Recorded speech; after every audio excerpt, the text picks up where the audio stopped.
Cashflow Diary Podcast, episode 410.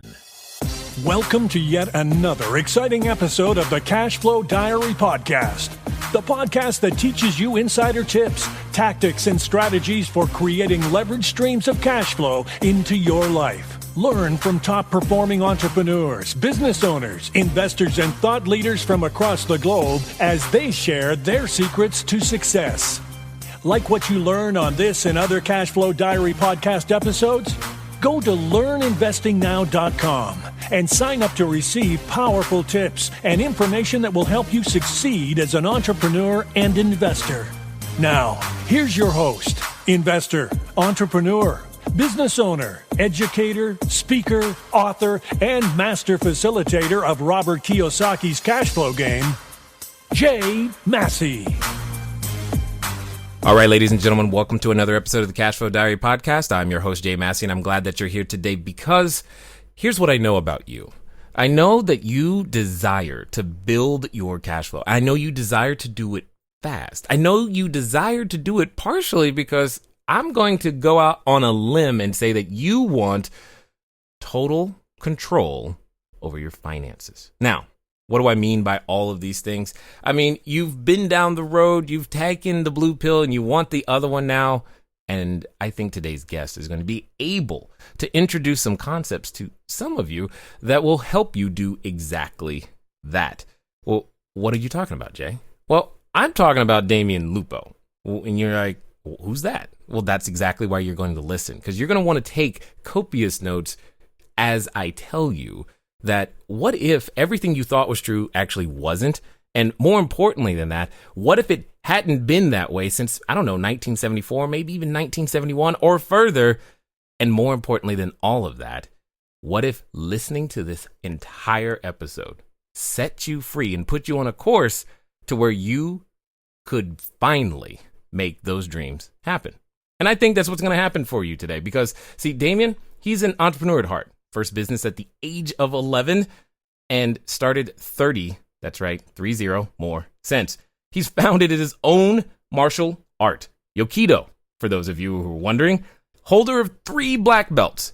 But here's what's interesting and fun. He paid for his first rental house with a Visa card, has bought 150 houses in 7 states over the next 5 years, and then went through a $20 million meltdown back in 2008. Why am I telling you this? I'm telling you this because not only are we talking to someone who knows his stuff, but he's been there. He's got the scars to prove it because today he runs an Austin-based fintech dedicated to disrupting Wall Street by getting people off the Wall Street roller coaster and in control of their money and financial future. That's why exactly you need to listen to none other than Damian Lupo. Damian, you here? I am, Jay. It's great to be here, man. Thanks for having me. I'm kind of glad that you're here, too, because I made a big promise that you're going to set some people free. You don't feel any pressure, do you? Nah, man. We're going to break them off the roller coaster and cut the shackles. So let's do it. All right. So this being your first time here, I tend to ask everybody the same question the first time that they're here. You ready? Let's do it. All right. I tend to look at today's entrepreneurs a lot like yesterday's superheroes. You know, Batman, Wonder Woman, Robin, etc. And I think entrepreneurs and superheroes have a ton of things in common. Chief among them, occasionally as an entrepreneur, we can envision ourselves as, flying around the world and saving our customers with our products and services, etc. And occasionally, maybe we dress up with capes and tights just for fun. However, also like a superhero, an entrepreneur has a beginning. And if you think, like Spider-Man, for example, there was a time where he was just a kid going to school, trying to make ends meet, taking some photos for the newspaper. And then one day he gets bit by a spider. And then all of a sudden he realizes, ooh, I have a special ability. I get to use it for good or evil. And then he goes out into the world and we know the story. So my question to you is as follows. Before, all of the books that you've written, before, buying houses, before your current company, Total Control Financial, before even Yokido, before all that, what we want to know is, who is Damian Lupo? Gosh, before I was me today, who was I? I was thinking the first thing that came to mind was that I was a flying squirrel, and that would be my superhero power because I was chasing everything in sight. Any shiny object I was out there running around after it. I think that's a lot of the entrepreneurs today. But what I also realized when I look back is that I had no idea that something wasn't possible. And when I say something, I mean anything. And the forward in my very first book was written with my old chairman saying, Damien literally came to me in Scotland and said, I'm going to build the Great Wall of China. And he believed he could. And that was my mindset back then. It was that anything is possible. And I was naive enough, which is really valuable when you're in your early 20s, that you think anything's possible and there's nobody can tell you that something can't happen. And that was my mentality, where I was going out and doing whatever I could dream up. And I didn't realize that you could actually get hurt or that things might not work. And I really didn't care. And the risk didn't really even seem to be part of the formula or the calculation.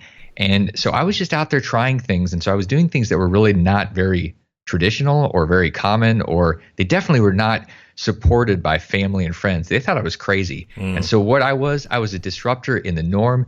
And I was somebody that was willing to go and shoot for my dreams and not care as much about what people thought, or at least I was willing to act in spite of what they thought and what they said to me. Yeah, totally. I totally can relate to a number of those things. But you said something that I think a number of entrepreneurs are going to want to make sure that that they understand. At least I want to make sure they understand it, because you said that you were naive enough to actually go and make sure that even though you had no idea that something was not possible.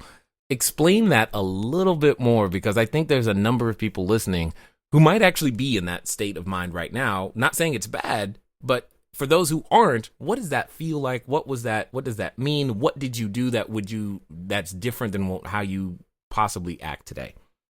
Well, it's actually a little bit annoying that now here I am 20 years later, and I'll look at opportunities after I did all these real estate deals and things, and I look at opportunities in business or real estate, and I can feel myself going, oh, that maybe that's a bad idea, or that can't possibly work.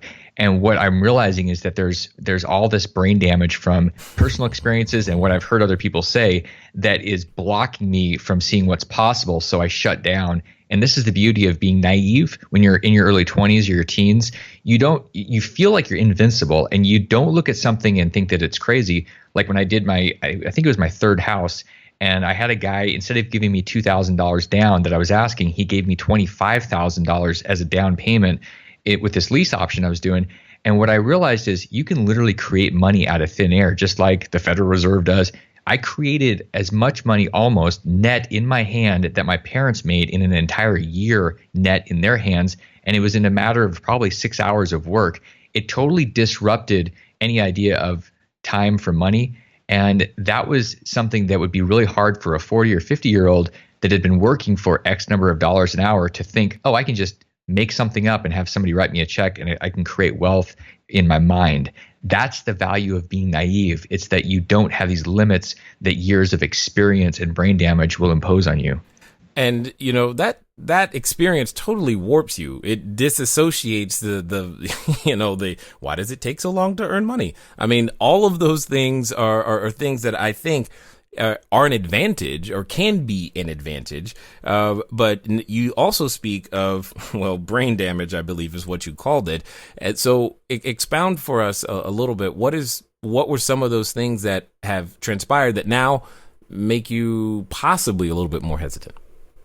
Well, I'll tell you, one of the most powerful influences is the voices in your head. And these voices in your head tend to start with voices outside of your head. And so I had a lot of voices back in the late 90s when I was starting in real estate, where I was listening to people that were madly successful. And these were people that I didn't know. They were people on tapes and books, because all the people that I knew physically were a lot like me in terms of they had the same level of wealth and they were going to college like I was at the time. And I wanted something different. So I started absorbing all these other voices, and that became my norm. And so I went out there and I was like, well, this guy said I can make $1 million a second if I want to. So that's what I'm going to do. And it just became real and normalized. And when I went into, I melted down and I went into this fear space in 2008 after building up this giant portfolio, I started spending more and more time with people that were afraid, that were saying everything is bad and it can't possibly be that things are good or they will be again. And so I started to become that too. And so I think that there's a choice that we make with the influencers in our lives, and it could be voices on a podcast or it could be the people around us. But if we're not conscious to that, we're going to become something that maybe is not exactly what holds our potential is, and it's maybe not something that we really want. So it is a choice, and that's the shift I've made. I don't spend time with those voices or those people anymore. I'm very particular about the influences because I know I'm going to become them.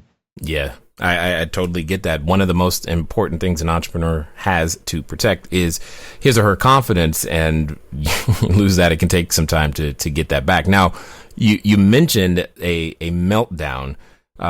I think there's a lot to talk about right there because, when you're going through a state of, I can never fail, and then you go through a state of, oh, failure is possible even for me, you learn a few things. What would you say were some of the, top 3 or best lessons that came from that? First one, and this is something that took me several years to even get past, was that losing money or losing something, a business or whatever you're doing, does not equate to you being worthless. So when I lost my $5 million net worth and it went to negative $5 million, I had so closely tied my personal value, my self-worth with that net worth, that I started challenging my reason for existence. And it was a really, really dangerous time and a dangerous space. And a lot of people do that, where they're so wound up with what they're doing. And if it fails, and I really don't think that things fail. I think we just have opportunities to learn, and especially us as individuals, we're not a failure unless we don't learn. That to me is a failure. It's not that your thing didn't work. That's an opportunity. That's the universe giving you a chance to grow. And I really spent a few years not getting that until it finally popped, that I wasn't my balance sheet. There was something more, something deeper, more important to share there. So all 3 of those lessons were one lesson. It was the most powerful thing that freed me to be able to move forward and not worry about whether or not I fell on my face. I mean, I've made mistakes. One of my mistakes not too long ago, I committed a year with a lot of time in investing in somebody else's project because I thought it was a good synergy, and it was a mistake. And it was hundreds of hours of my time and my team and a lot of money. And I own it, and I made a mistake and I move on. If I became that mistake, I'd be paralyzed and stuck. And that's the dangerous space for us to not be able to move forward after we learn from something. Well, what I find very powerful about what you just said, which I hope a number of people are listening and catch, is you said, I made a mistake. I own it. And oftentimes when we find ourselves in an unplanned, we'll call it an unplanned outcome, we can have the desire to say something like, well, they caused this mistake, or this happened because of someone else. Where did the courage come from for you to own it? Well, it came from me spending a lot of years not owning it. After 2008, I had a lot of those same it was not me. It was the economy. It was the banks. It was whatever that did this. And my partner was a scumbag, and it was like all that stuff. And I remember when I got fired from a volunteer position in 2010, I was still not willing to own that it was me, that I did this. And I was pushing back online and telling people that I'd resigned. I didn't resign. I got fired. The moment I decided that I was looking in the mirror and I was looking at a liar, I said, this is not the guy that I want to look at anymore. And something's got to change. And so I said, I'm going to own things. And it's one of the reasons that out of my top 6 values for myself and my company, the number 1 is self-responsibility. It's a filter for me on my decisions. It's a filter for who gets close to me in my life. It's a filter, I think, for people that you can trust. If somebody is willing to say, I did all these things that didn't work, and they're willing to give credit and be humble about things that did work for other people that influence things, or if you start to hear those words from people, you really know who you're dealing with. So you'll never hear me blaming anybody for anything. It doesn't matter. Whatever happened, it was me. And that's because I can do something with it. And when we take responsibility, we no longer lose control. We have the ability to shift anything in our lives, no matter what it is. Yeah. And I think I'm going to say that's probably what I would normally call that superhero moment here inside of your story is, that superhero moment is where you finally come to some realization. And, Peter Parker gets bit by a spider. You just waking up to, hey, the story's not over. In fact, it's just beginning, and I've got something that I can still share. So what was that transition, recovery, or as you would say, reinvention look like?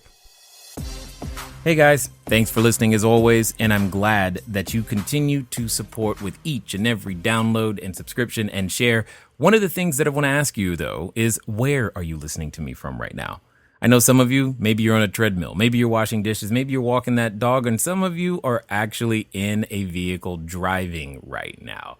One of the fun things that you can do, get some of your time back, is begin to living a car-free existence.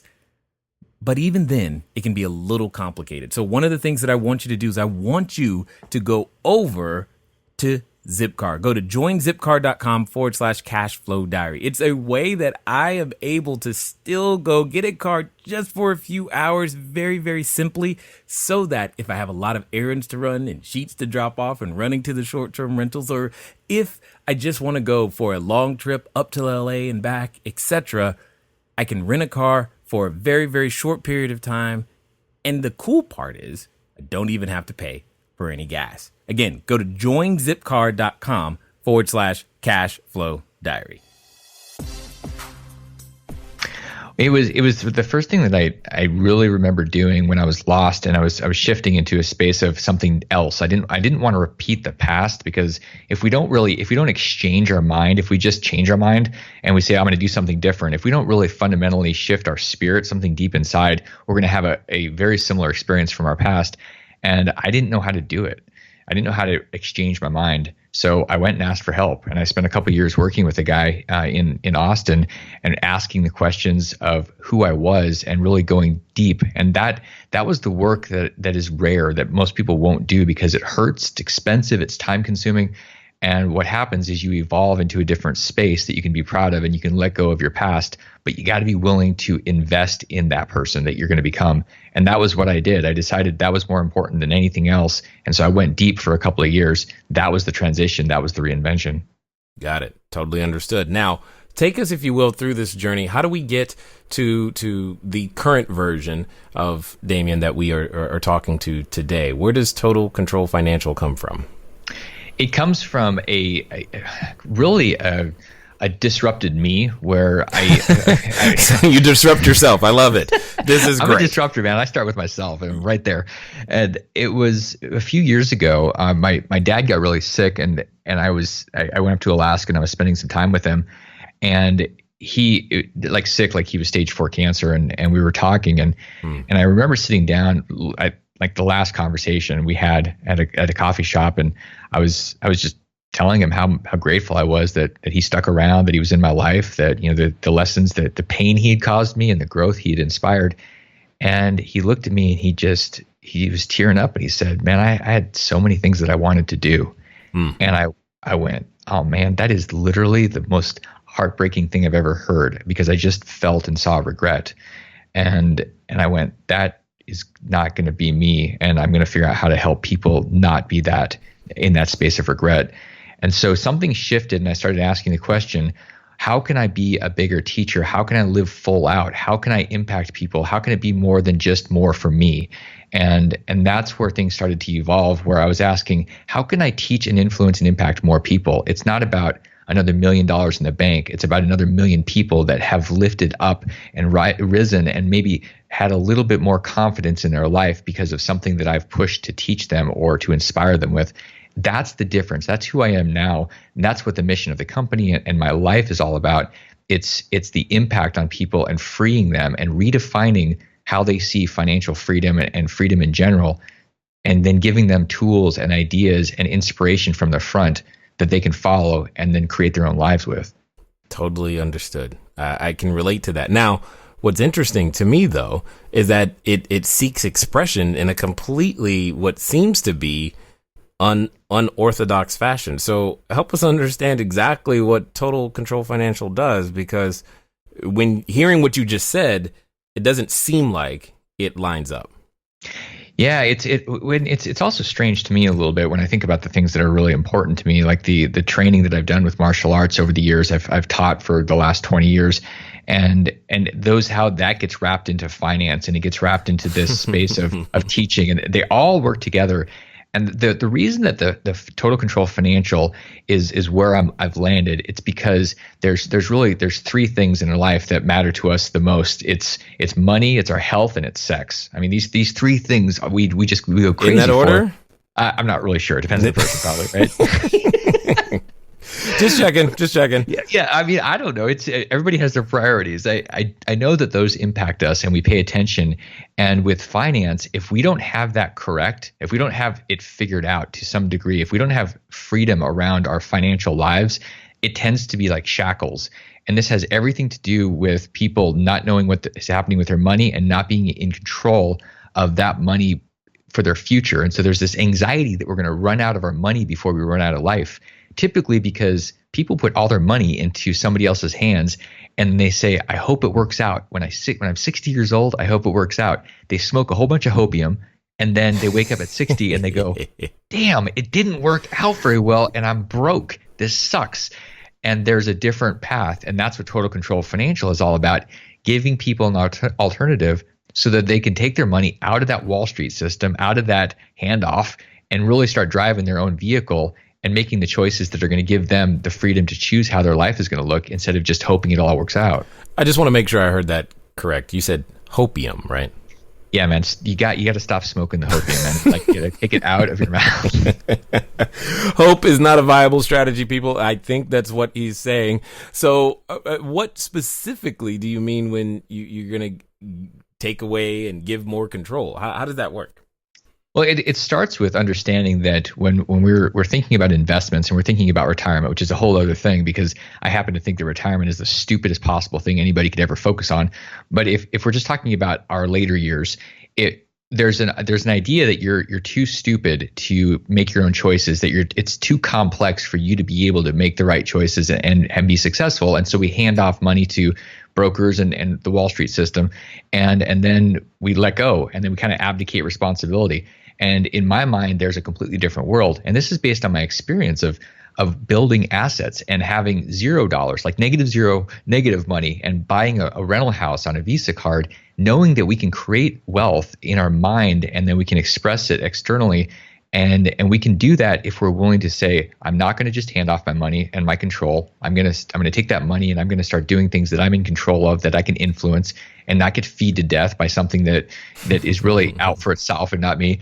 And so that's what we start doing, giving people tools to move their money from the Wall Street stuff, taking it away from their 401k mutual funds, and saying you can start investing in things that make sense to you, that you can influence. And then they start going out there and creating and building the confidence. And therein lies true freedom. It's the confidence. It's not the cash, and it's not necessarily even the cash flow. It's the confidence that they can create. Excellent. And creativity is definitely one of those things that, well, it's empowering, to say the least, because what it comes down to is when you feel like you can start with, we'll say 0 or less than 0 and recover from that, then there's not much else that can feel like an obstacle, right? That's it, Jay. When we're talking about being able to survive, because really it comes down to this like reptilian brain where we're trying to make sure that we don't get killed. We want to procreate, which is where the sex comes in, and we want to actually survive, which is where the money and the health comes in. So these things are really based on something that's been in our brains and hardwired for thousands of years.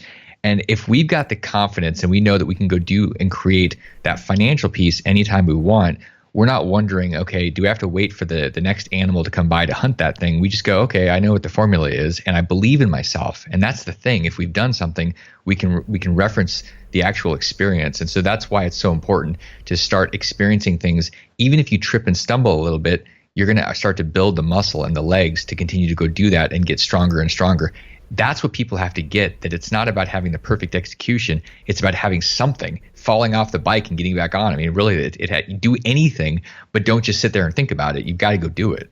But Damien, you're talking about failure. Failure is not fun. That's not what I was taught in school. I was supposed to get it right the first time. I can't get help. Help me, man. Yeah, help. You know what? I'll tell you what would be good for that whole system. Opt out. Like say no thank you, because our system is completely setting people up to screw themselves with this idea that failure is bad. Failure is how we learn, and yet our system says 100% is perfect. I was a straight A student for a long time. I had all A's and wow. I got the accolades, and it's because I was really good at memorizing stuff.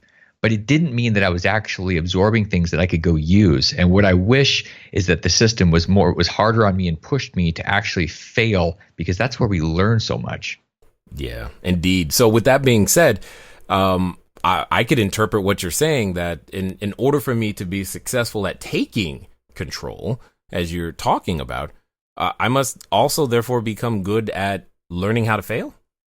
That's it. I think it's a John Maxwell book, Failing Forward, or maybe it's Brian Tracy. I'm not sure, but it's really, you're using your failures to keep pushing you forward, and you start to pop to different levels of belief in yourself and confidence and skills.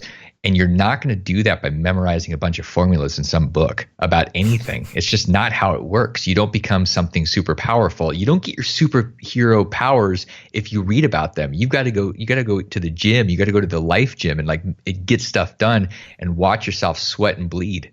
Oh, dude. Okay, I'm just going to ask you to say that again, because somebody was like washing dishes or their dog barked and they weren't paying attention, because that was gold right there.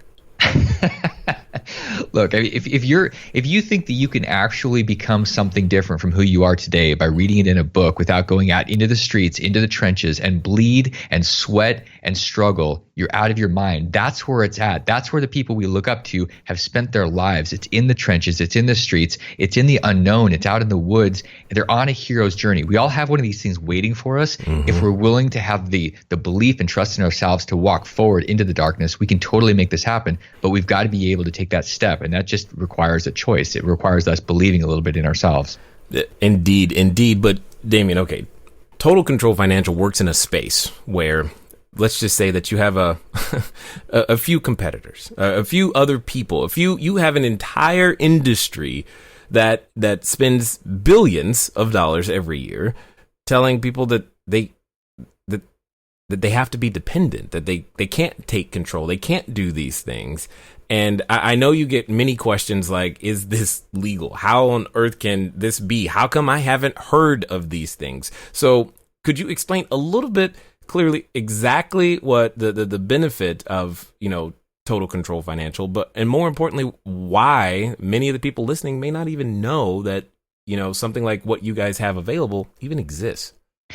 Jay, there is a roller coaster people go on when they hear about what we do, and when we start talking about the QRP and the whole tool that we're talking about, the vehicle, they go on this roller coaster, and the first thing they experience is this total disbelief. Like, what are you talking about? Why don't I know? If this was real, I would have heard about it. And the reason you haven't heard about it is because the Wall Street firms, the Vanguards and the Fidelities, they spend billions to keep you trapped in their systems so they can fee you forever. That is why you don't know about this.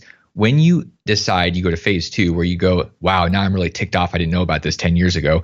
When you get into that phase, then you start thinking, okay, I'm going to move into something. I'm going to have control of it.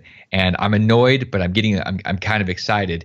And you're going to move into a place where you're not going to be paying those fees ever again. Again, this is why that system doesn't tell you, hey, go out and manage your own money. Go do your own investments. You're smart enough. I believe in people. It's funny. I have really awkward conversations in politics and in business because there are a lot of people that think that the smartest people should run stuff like in Washington, D.C. or New York. I don't believe that. I think that you're smart enough, and everybody that's listening is smart enough to be able to make their own choices, and you don't need somebody telling you what to do with your own money. I think you have teams that help support you, but I don't think you need to hand it off because you're too stupid. And once you believe that, you're going to move into the final phase where you're going to take control, and then you're going to have this big smile because even when you're tripping on yourself sometimes, you're going to realize, hey, I got this. This is me, and I can take this wherever I want it to go. So with that, give us some examples of things that people have done when they've taken control. The most common popular things that people are doing, and it's stuff that I do myself, they're buying real estate, they're buying rental property, they're buying land, they're investing in precious metals, things like gold and silver that they hold in their hand, not like the paper stuff that Wall Street's pitching, but like real stuff. They're investing in businesses that they can see, the dry cleaner down the street. They're actually able to invest in private companies. They're able to start their own companies and use their money from their retirement funds to invest in those things. You can loan money to people that are maybe doing a startup or they're doing a real estate project, so you can be the bank. I mean, there's all these things you can do, basically anything under the sun, minus about a dozen things. Like you can't invest in rugs or wine, probably because you drink the wine. But you really, it's your own mind, how creative you can be, and all these things that maybe you wanted to do, but you didn't really think you had the cash or the ability financially to invest in them. All of a sudden, you can tap into the real estate or into the cash. Totally understood. So let me ask this.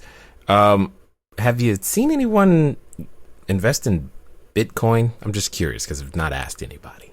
Absolutely. People are totally using, they're using their QRP, their retirement funds. So like this is oftentimes tax deferred money to invest in the Bitcoin and the alternative currencies. It's pretty awesome because I guarantee you that no Wall Street firm is going to say, yeah, I've got this mutual fund of Bitcoin. There's no way you can do that here. Right. Totally. What's one of the strangest things you've seen? Like strangest, like someone takes their retirement plan and you're like, really? You want to do, okay. I don't know if this was strange or a little stupid, and it just because it actually may have worked out, but I still think it was stupid. A gal I knew decided that she wanted to take her money and her retirement money, and she wanted to invest in her neighbor's restaurant because they had good cannolis. And I went, what kind of investment strategy is that? She's like, well, they're really good cannolis. And I said, I like cannolis too, but I'm not going to put $50,000 into cannolis. I mean, that's a lot of dang cannolis. So right. I think that that's important for people to not get emotionally charged about some of the stuff and have some type of rational brain kicking in at some point. Could save you from yourself.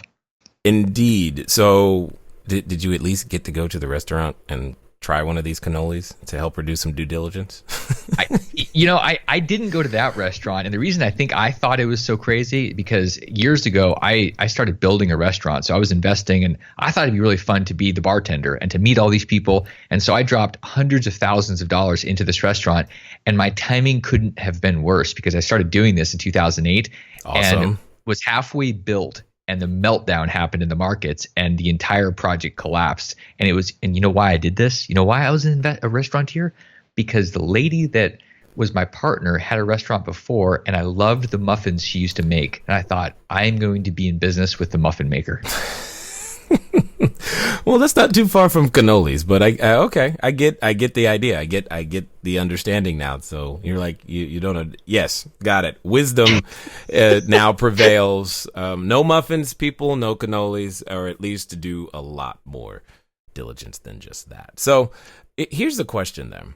There's a number of people who I know are listening, and they've been told, obviously raised in one system. Hey, this is what you do with your retirement plan. This is where it goes.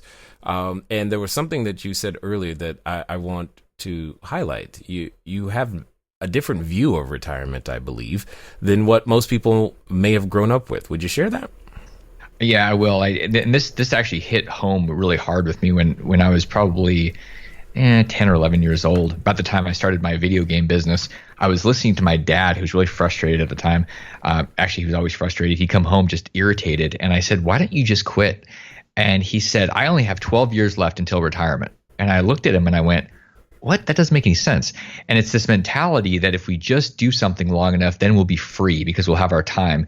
And typically what we're doing is we're exchanging the best years of our life where we're the healthiest and we're the most open-minded, and we're giving those away for some type of pseudo security or some type of it's BS is what it is. And so we get to that point where we quote unquote are retired and we've got this pile of cash. If we're lucky, we have a pile of cash. And then my experience, and I've had this with a number of people I've worked with, they end up coming to me and they say, okay, I've got $2 million in the bank and I'm 55 years old and I'm scared to death. And I said, why? Right. And I said, because I don't know if I'm going to lose it. And if I make a mistake, it's gone. And I said, so your entire plan was to build up all this money? And they go, yeah. So the problem with just building up the cash is they don't have any belief that they could do it again. And then they're done working. And so the universe, this is the biggest problem. The universe looks at people when they're done, when they say they're retired, and it says, why would you quit when you've got all this wisdom, these decades of wisdom? You're going to opt out of being part of like the creation space of the world. And the only reason that we think retirement is a good idea is because 100 years ago we would retire machinery and farm animals. We'd take them out in the back and we dispose of them because we were done. They were no longer useful. We've treated people the same way and said you're no longer useful. Man, when you're 50, 60 years old, you have decades of wisdom that you can teach other people. And if you say, I'm done, I'm just going to lay around, play golf, go to the beach, and that's your entire life, the universe is going to say, I'm done with you, and it's going to opt you out of living. It's why most men die within a few years of retiring in the United States, because they're not engaged. They're not stimulated by contribution. That's why I hate retirement so much. I think it's a stupid idea, and I think people need to rethink it.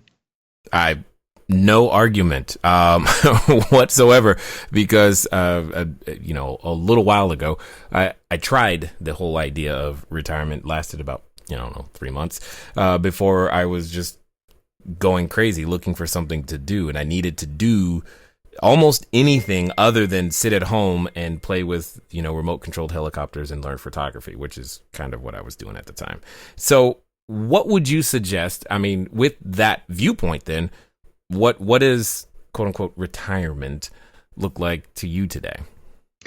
Well, I think retirement, we just need to throw out the idea altogether and say, if we're talking about something maybe in our 50s, 60s, 70s, really it's finding ways to connect and contribute. And there's always a way for us to do that, whether it's our communities or it's our family. There's ways for us to stay engaged, and it's because we care about something and we're bringing our wisdom to the table, and we're not just regurgitating, but we're actually sharing the stories, and that's how we connect with other people, and we're sharing our lessons that we spent a lifetime learning. So to me, that is what we should be striving for, finding ways to contribute. And if you're smart, you're going to find ways to contribute the entire way through, and you're not going to wait till you're 50, 60, 70 years old, because you find when you're contributing, you start learning faster, and it starts to open you up in a different way, which is why I'm obsessed and in love with the teaching of the martial arts and the financial literacy, the stuff I do. I can't imagine ever retiring, ever stopping this. It seems like the dumbest plan ever, because it's so much fun. Like, why would I stop? I mean, I do most of what I do for free. And if that's another thing that we should ask ourselves, what are we willing to do that we do now for free? If somebody wasn't paying us, and if there's nothing, there's probably something you should be asking yourself, like, what do I really want to be doing? Because the thing that you really want, that drives your heart, is probably going to be something that you love so much you wouldn't even care if you were being paid. That's something we need to find, every one of us. Indeed. I can't agree more. And what's really funny is someone told me the other day, they're like, every time I talk to you, it's like there's a whole new, that you have so many lives.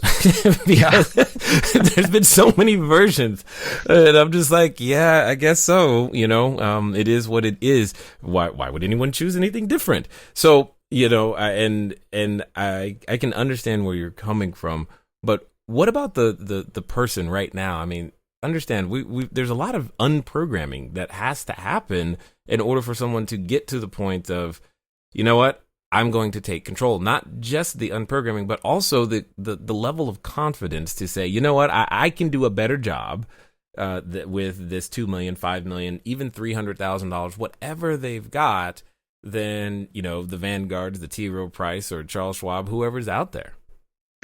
The step in the right direction for me is to borrow the confidence and the experience of other people. And that's not just listening to other people, whether it's podcasts or just being around other people, but it's choosing who's going to influence us. And then consciously, like, this is why I love coaching and mentoring, where you consciously go to somebody and you say, I want you to be my experience for a while until I have my own personal experience, and you get to leverage off of their belief. I look at people all the time that I'm working with them one-on-one, or their customers, clients, and I say, look, I see this, it's crystal clear to me. And the moment that they trust that, because I know I'm right, because I've seen it in the past, and it's my special superhero power of X-ray vision into the future.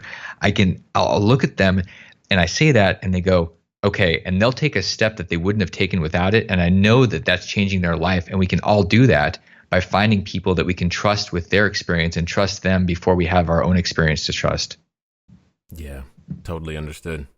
And sometimes it's hard to find those people, but here you are. So that's good to know. That's good to know. Now, for those that have listened this far, I'm sure they're curious. They want to know more, maybe how they can take advantage and begin to take some control for their own financial future. What's going to be the best way for them to catch up with you, find out what you guys are doing, and just learn more?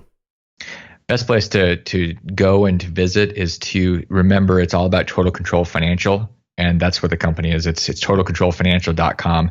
We're giving you control, and you're going to be able to get a copy of the book on the QRP. It's one of those tools that I wrote, and you can get a copy there at totalcontrolfinancial.com, so you can start to dig deeper and see if this is a good fit. And it'll just open your mind to new things, new ways of thinking, and possibly some new paths that you might want to try out, and it'll start to stir things up. And that's part of the reinvention process. It's part of you breaking free from your past, is to stir things up and knock some of that stuff off. Indeed, indeed. Now, as we wind down, I'm really interested to hear your answer to this final question because I think it's going to be unique, if nothing else. So, let's pretend for a moment that someone listening, they're standing in front of the superhero outfit store. They're ready to try this entrepreneur thing out or go bigger, go better, something. And yet, at the same time, they have their constant companion, and you referred to it earlier. We're going to call it now the voice, and it's that voice that comes up anytime we want to be bigger, better, badder. We want to go higher. We want to do something different. We think we have, the better mousetrap, and that voice occasionally says things that are less than supportive and tells us what we can't do and reminds us of who we're not and all of these things. And for some people, they're even related to that voice. So my question to you is as follows. Let's pretend that person is listening right now. And you know what? They've made a commitment, Damien. They're going to actually follow through, and they're going to do whatever they need to do, and they're going to do it in the next 24 to 48 hours. What would you suggest that they do? I would use something that I came up with a while ago called the blank slate principle. And this happened after I moved a few times where I kept moving all my stuff. I'll be light, all my junk kept moving from place to place. And I was like, how many moving trucks am I going to pay for in the next 10 years? And I started to think, wait a second, if I didn't have any of the stuff in my house, would I necessarily bring it into my house? Would I get the same stuff? And then I asked, okay, if I wouldn't bring this stuff in, if I had a brand new house, if I wouldn't go buy all this stuff today, then maybe I should rethink what I'm actually bringing in because it's a kind of a default move. And then it made me think, I think this applies to the rest of my life, the people in my life, the ideas, the beliefs. And I went, okay, well, if I'm going to apply this to my life, then who do I want in my life? And when I started writing that down, it was interesting because there were a number of people that were in my life that weren't on the new list. When I had a blank slate, it was an open canvas. The beliefs on what I saw for my future weren't necessarily the stuff I'd been thinking even last week. And if we'll take in the next 24 hours, if we will take a blank slate and envision our life and just ignore the stuff from the past, just look into the future and imagine, you'll be amazed at how many things from your past are not there. And you can start to understand with that conscious awareness that here's what I need to shift. Here's who needs to depart. Here's what I need to cut. And here's who I'm going to become. Nice and well said. I definitely appreciate, all the wisdom and experience and the knowledge that you've shared with us here today, because what it comes down to is that it was hard fought, hard won. And what's really cool is when you can find someone who's willing to share it. And thank you for doing so here with us today at the Cashflow Diary. Jay, it's been a pleasure. Thanks so much for having me, my friend. All right, ladies and gentlemen, you know what time it is. It's time for you to move at the speed of instruction. What does that mean? That means totalcontrolfinancial.com because, well, you want total control, right? You've heard that it's possible to do something that you may not have known was possible. And maybe you've thought about Bitcoin and thought you had no money. Maybe you thought about a restaurant, but no cannolis. Maybe you thought that now is the time for you to finally make some moves. And now you know a resource to make that happen. It's been fun talking to you guys today. I look forward to talking to you soon. Until next time.